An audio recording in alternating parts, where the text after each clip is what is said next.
कथा स्वामी दयाल की असीम कृपा के बिना आत्मा का वास्तविक कल्याण संभव नहीं है। मनुष्य जीवन का सबसे बड़ा सौभाग्य यह है कि उसे ऐसा मार्ग मिले जिस पर चलकर वे अपने भीतर की शांति, प्रेम और परम सत्य का अनुभव कर सके। संत महापुरुष बताते हैं कि इस मार्ग के तीन मुख्य आधार है नाम, सुमिरन, सेवा और प्रेम। ये तीनों एक दूसरे के पूरक है। जहाँ सच्चा प्रेम होता है वहाँ सेवा स्वतः जन्म लेती है। जहाँ सेवा होती है वहाँ विनम्रता आती है, और जहाँ विनम्रता होती है वहाँ सुमिरन में मन लगना सरल हो जाता है। नाम सुमिरन का अर्थ केवल होठों से शब्दों का उच्चारण करना नहीं, बल्कि श्रद्धा, विश्वास और समर्पण के साथ प्रभु का स्मरण करना है। जब मनुष्य दिन भर के कार्यों के बीच भी प्रभु को याद करता है, तो धीरे धीरे उसका मन संसार की अशांति से हटकर भीतर की ओर मुड़ने लगता है। आरंभ में मन बहुत भटकता है, कभी पुराने विचार आते हैं, कभी भविष्य की चिंता, कभी इच्छाओं का जाला। लेकिन धैर्य पूर्वक अभ्यास करने वाला साधक धीरे धीरे मन पर संयम प्राप्त करने लगता है। संतों ने समझाया है कि आध्यात्मिक मार्ग में जल्दबाजी नहीं करनी चाहिए। जैसे एक छोटा पौधा प्रतिदिन थोड़ा थोड़ा बढ़कर विशाल वृक्ष बनता है, वैसे ही सुमिरन का अभ्यास भी धीरे धीरे आत्मा को मजबूत बनाता है। नियमितता ही साधना की सबसे बड़ी शक्ति है। सेवा आध्यात्मिक जीवन का अलंकार है। सेवा केवल किसी स्थान पर कार्य करना नहीं, बल्कि हर जीव के प्रति सम्मान, करुणा और सहायता का भाव रखना भी सेवा है। यदि किसी के दुख में साथ खड़े हो, किसी निराश व्यक्ति को आशा दे, किसी भूखे को भोजन दे, या किसी दुखी मनुष्य को प्रेम से दो शब्द कहे, तो यह भी सेवा का ही स्वरूप है। प्रेम वह शक्ति है जो मनुष्य के भीतर कठोरपन को पिघला देती है। प्रेम में अहंकार नहीं होता, अपेक्षा नहीं होती, केवल अपनापन और दया संतों का प्रेम सभी के लिए समान होता है। वे किसी से भेदभाव नहीं करते। उनका संदेश भी यही है कि हर मनुष्य में परमात्मा का अंश है। इसलिए सबके साथ प्रेम पूर्ण व्यवहार करना चाहिए।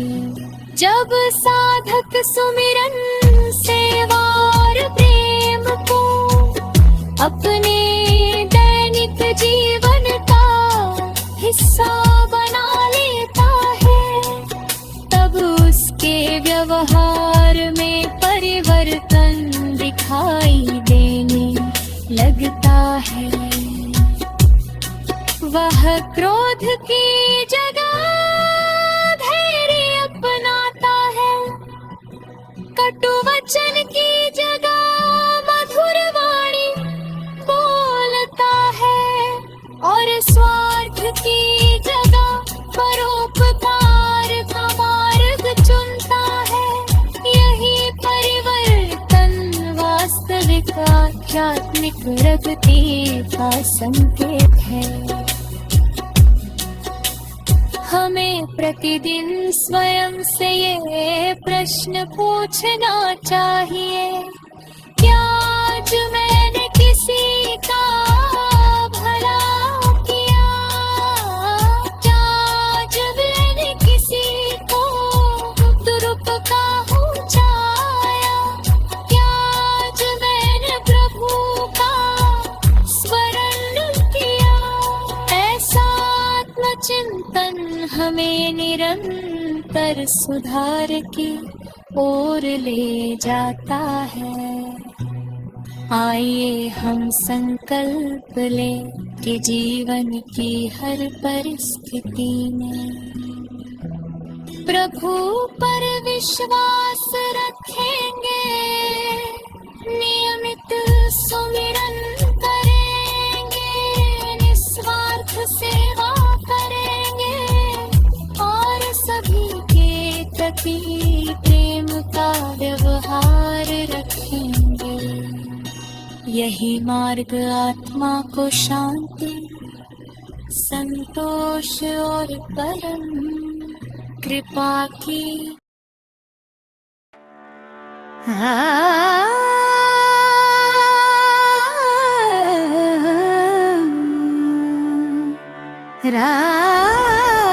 राधा स्वामी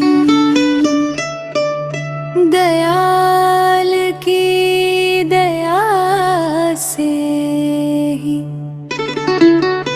मानव जीवन सार्थक बनता है। ये संसार परिवर्तनशील है, जो आज है वो कल नहीं रहेगा। वही वैभव, मान सम्मान, शरीर और संसार के सभी संबंध एक दिन यहीं छूट जाते हैं, लेकिन आत्मा अमर है। आत्मा का वास्तविक घर परम धाम है और उसी परम धाम तक पहुंचाने का मार्ग सतगुरु दिखाते हैं। संत महापुरुष बार बार समझाते हैं कि मनुष्य जन्म केवल खाने, कमाने, परिवार बसाने और सांसारिक सुखों में उलझने के लिए नहीं मिला। ये जन्म आत्मा की जागृति के लिए मिला है। यदि मनुष्य इस अवसर को पहचान ले तो उसका जीवन सफल हो सकता है।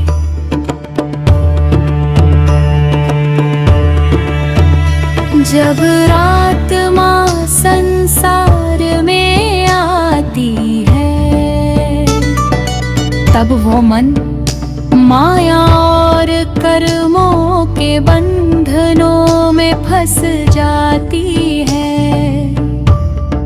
धीरे धीरे वह अपने वास्तविक स्वरूप को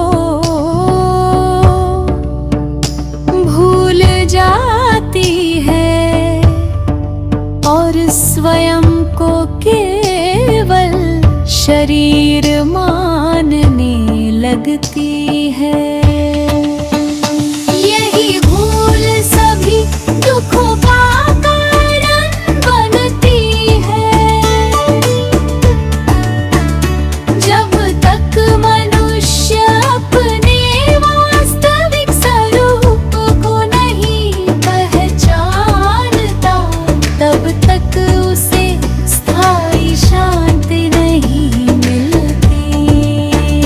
सतगुरु का कार्य केवल उपदेश देना नहीं होता, बल्कि जीव को उसके वास्तविक घर का मार्ग दिखाना होता है।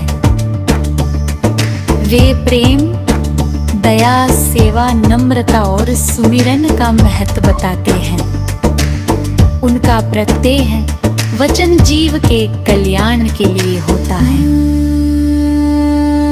जो व्यक्ति सच्चे मन से सतगुरु की शरण स्वीकार करता है, उसके जीवन में परिवर्तन आने लगता है। उसका क्रोध कम होने लगता है, अहंकार घटने लगता है, दूसरों के प्रति प्रेम बढ़ने लगता है और मन में शांति का अनुभव होने लगता है। ये परिवर्तन धीरे धीरे होता है, लेकिन स्थायी होता है। संसार में अनेक प्रकार के आकर्षण हैं। मन हर समय बाहर की ओर भागता है।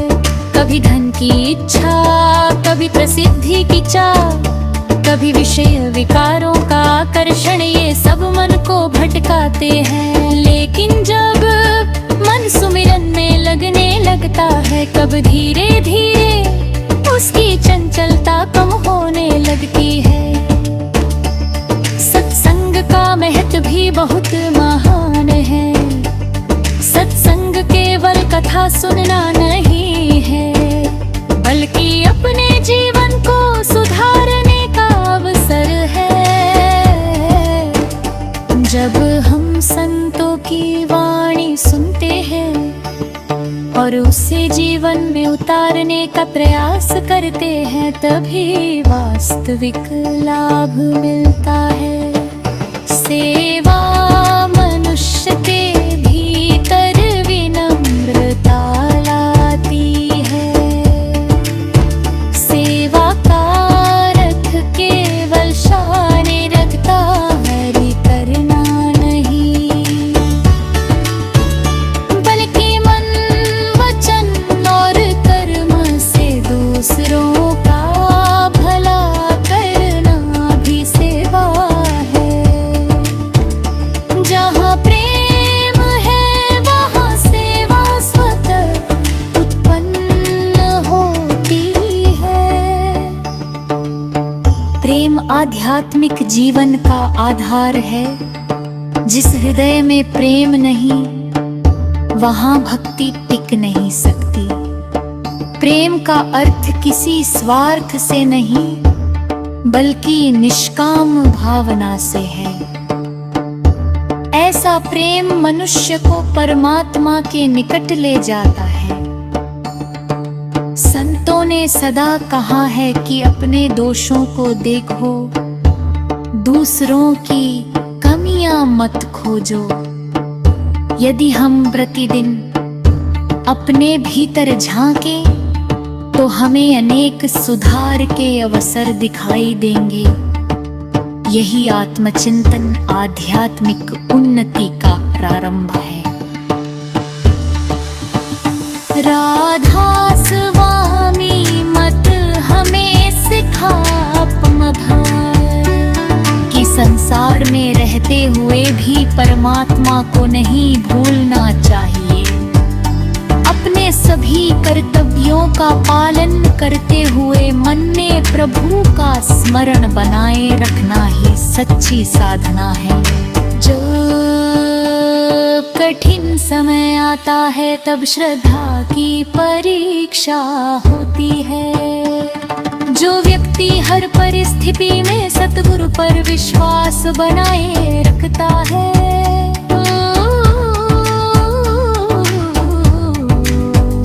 वो अंततः आंतरिक शक्ति प्राप्त करता है। विश्वास भय को कम करता है और आशा को बढ़ाता है। संतों की संगति मनुष्य के विचार को बदल देती है। जैसे सुगंधित पुष्प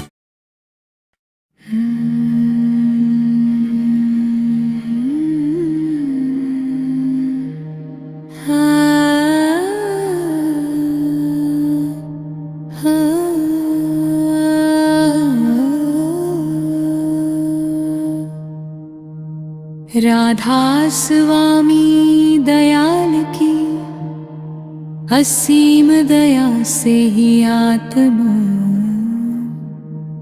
अपने वास्तविक स्वरूप को पहचानने की दिशा में आगे बढ़ती है।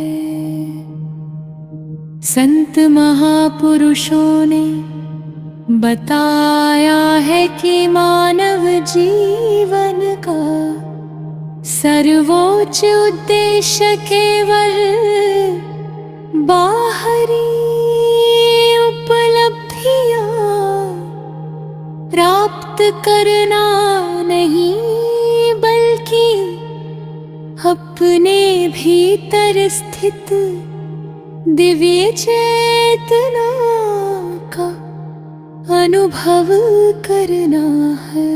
इस अनुभव की ओर ले जाने वाले प्रमुख साधनों में भजन, अंतर्मुखता, आत्मचिंतन और मन पर संयम का विशेष स्थान है। मनुष्य का मन अत्यंत चंचल है।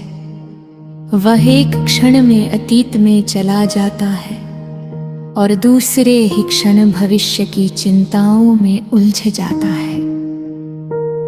इच्छाएं, भय, क्रोध, मोह और अहंकार मन को स्थिर नहीं रहने देते। इसलिए संतों ने बार बार समझाया कि मन को बलपूर्वक दबाने के बजाय उसे प्रेम पूर्वक प्रभु की ओर मोड़ना चाहिए। जब साधक नियमित रूप से सुमिरन करता है और अपने जीवन में सत्य, प्रेम तथा सेवा को अपनाता है, तब धीरे धीरे उसका मन शांत होने लगता है। मन का ये शांत होना ही अंतर यात्रा की तैयारी है। बाहरी संसार में रहते हुए भी भीतर की शांति का अनुभव करना आध्यात्मिक साधना की एक महत्वपूर्ण उपलब्धि है। भजन का अर्थ केवल मधुर धुन या शब्द गाना नहीं है। भजन का वास्तविक उद्देश्य मन को संसार की अनावश्यक उलझनों से हकत प्रभु के सुमरण में लगाना है। जब मन श्रद्धा और विनम्रता के साथ प्रभु का स्मरण करता है, तब हृदय में करुणा, संतोष और धैर्य का विकास होने लगता है।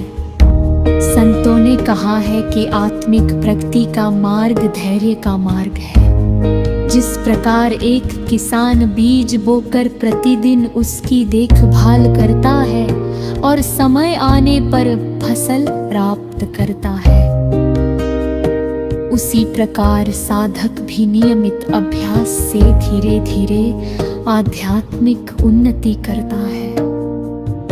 कोई भी महान परिवर्तन एक ही दिन में नहीं होता। मन पर विजय का अर्थ मंथ याश करना नहीं,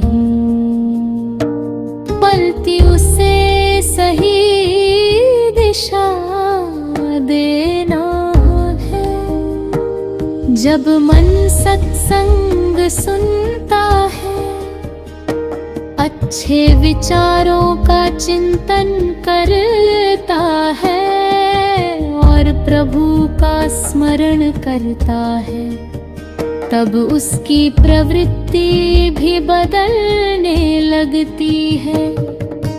धीरे धीरे नकारात्मक विचारों का प्रभाव कम होता है और सकारात्मक दृष्टिकोण विकसित होता है। आत्मचिंतन इस मार्ग की एक आवश्यक साधना है। प्रत्येक दिन कुछ समय अपने व्यवहार, वाणी और विचारों की समीक्षा करनी चाहिए। यदि हमसे कोई भूल हुई है तो उसे स्वीकार कर सुधारने का प्रयास करना चाहिए। यही अभ्यास व्यक्ति को विनम्र और जागरूक बनाता है। संतों की शिक्षा यह भी है कि दूसरों की कमियों की अपेक्षा अपने दोषों को देखना अधिक लाभदायक है। जो व्यक्ति स्वयं को सुधारने में लगा रहता है, उसका मन धीरे धीरे निर्मल होने लगता है। निर्मल मन में ही प्रेम, दया और शांति का स्थायी निवास होता है। जीवन में कठिनाइयां आएंगी, परंतु यदि मनुष्य का विश्वास सद्गुरु की शिक्षा पर अटल है तो वह हर परिस्थिति का सामना धैर्य और विवेक से कर सकता है। विपरीत परिस्थितियां भी हमें मजबूत बनाती हैं और प्रभु पर विश्वास को गहरा करती है। अंततः यही समझना आवश्यक है कि आध्यात्मिक मार्ग बाहरी प्रदर्शन का नहीं, बल्कि भीतरी परिवर्तन का मार्ग है। जब विचार शुद्ध होते हैं, वाणी मधुर होती है और कर्म सेवा से प्रेरित होते हैं, तब जीवन स्वयं एक सत्संग बन जाता है। आइए हम प्रतिदिन प्रेम, सेवा, सुमिरन, आत्मचिंतन और सदाचार को अपने जीवन का आधार बनाएं।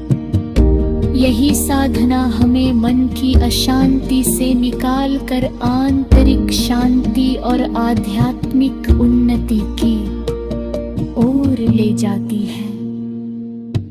राधा स्वामी दयाल सब पर अपने कृपा बना।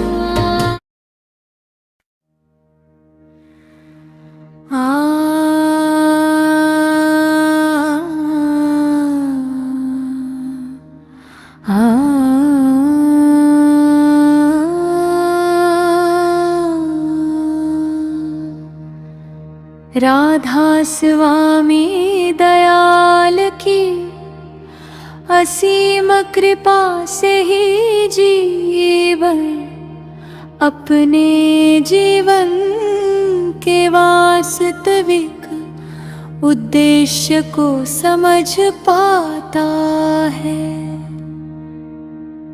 संसार में रहते हुए प्रत्येक मनुष्य अनेक प्रकार के आकर्षणों, इच्छाओं और मोह के बीच जीवन व्यतीत करता है। धन, पद, प्रतिष्ठा, परिवार और सुविधाएं जीवन का हिस्सा है, परंतु जब इन्हीं में मन पूरी तरह उलझ जाता है, तब आत्मा अपने वास्तविक लक्ष्य को भूलने लगती है। संत महापुरुष इसी विस्मृति को दूर करने का मार्ग बताते हैं। माया का अर्थ केवल धन संपत्ति नहीं है। जो भी वस्तु या विचार हमें प्रभु के स्मरण से दूर कर दे, वो हमारे लिए माया का रूप बन सकता है। इसलिए संतों ने संसार का त्याग करने की अपेक्षा आसक्ति का त्याग करने की शिक्षा दी है। मनुष्य अपने सभी कर्तव्यों का ईमानदारी से पालन करे, परंतु भीतर से प्रभु पर भरोसा बनाए रखे। सतगुरु की शिक्षा का सार यही है कि संसार में रहते हुए भी मन को प्रभु के चरणों से जोड़े रखा जाए।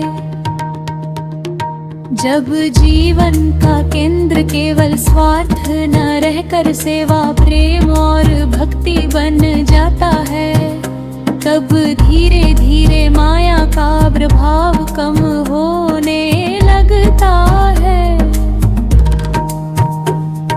दया मनुष्य का सबसे सुंदर गुण है। जिस रफ्तार में दया होती है, वहां कठोरता टिक नहीं सकती। दूसरों के दुख को समझना, यथाशक्ति सहायता करना और किसी को तिरस्कार की दृष्टि से न देखना, यही सच्ची करुणा है। संत महापुरुष स्वयं करुणा की मूर्ति होता है और अपने आचरण से यह शिक्षा दर्पण है कि सभी जीव परमात्मा की संतान है। क्षमा भी आध्यात्मिक जीवन का अत्यंत महत्वपूर्ण आधार है। यदि कोई हमारे साथ कठोर व्यवहार करे तो प्रतिशोध लेने के स्थान पर धैर्य और विवेक से काम लेना चाहिए।